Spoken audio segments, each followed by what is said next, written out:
മക്കളെ എല്ലാവരും ചോറൊക്കെ കഴിച്ചോ? ഞാൻ നല്ല ചോറ് കഴിക്കാൻ പോവാം.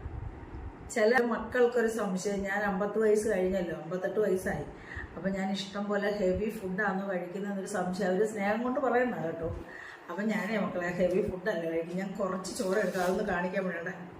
ഈ ഒരൊറ്റ തവി ചോറേ സത്യമായിട്ട് എടുക്കത്തുള്ളൂ. ഇങ്ങനെ ഈ വലിയ പാത്രത്തിലായതുകൊണ്ട് നമ്മൾ കറിയൊക്കെ ഇട്ട് എടുക്കുന്നതുകൊണ്ടാണ് നമുക്ക് ഇത്രയും ചോറാണെന്ന് തോന്നുന്നത്. അപ്പം ഞാൻ നാണ്ട വൻപയർ ഉലർത്തിയതായത് കേട്ടോ. ഞങ്ങളിതിന് മെഴുക്ക് പുരട്ടി എന്ന് പറയും. അപ്പം ഇതിങ്ങനെ ഈ കറികളൊക്കെ ഒത്തിരി കൂടുതൽ കാണുമ്പോഴാണ് എല്ലാവർക്കും തോന്നും ഞാൻ ഒത്തിരി ഹെവി ഫുഡ് കഴിക്കുന്നു. അപ്പം ഇന്ന് ഞാൻ തയ്യാറാക്കിയിരിക്കുന്നതാണിത്. നമ്മൾ വളരെ ഹെൽത്തി ആയിട്ടുള്ളൊരു തോരനായത് കേട്ടോ. ഇത് ചേന ഇല കൊണ്ട് നല്ല ഹെൽത്തി ആയിട്ടൊരു തോരൻ തയ്യാറാക്കിയിരിക്കണം. ഭയങ്കര ടേസ്റ്റ് ആയതുകൊണ്ട് ഇത് കഴിക്കാനായിട്ടോ കഞ്ഞി കഴിക്കാനും ചോറ് കഴിക്കാനും ഒക്കെ വളരെ ടേസ്റ്റ് ആയിട്ടുള്ള ഒരു തോരനായത് കേട്ടോ. ഇത് ഞാൻ റെസിപ്പി ഇത് നാളെ ഇടും കേട്ടോ. അപ്പോൾ കണ്ടില്ലേ, നല്ല ടേസ്റ്റ്.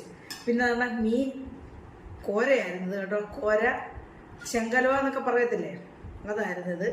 അപ്പോൾ ഒരെണ്ണം എടുത്തു. ഈ ഒരു കഷ്ണം എടുക്കും, ഈ ഇത്രയും ചാറ് എടുക്കത്തുള്ളൂ.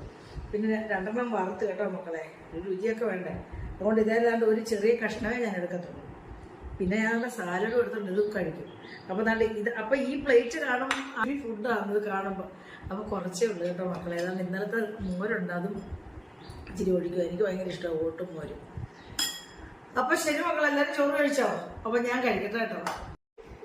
അപ്പോൾ മക്കളെ ഈ തോരൻ കൂട്ടി ശരി മക്കളെ.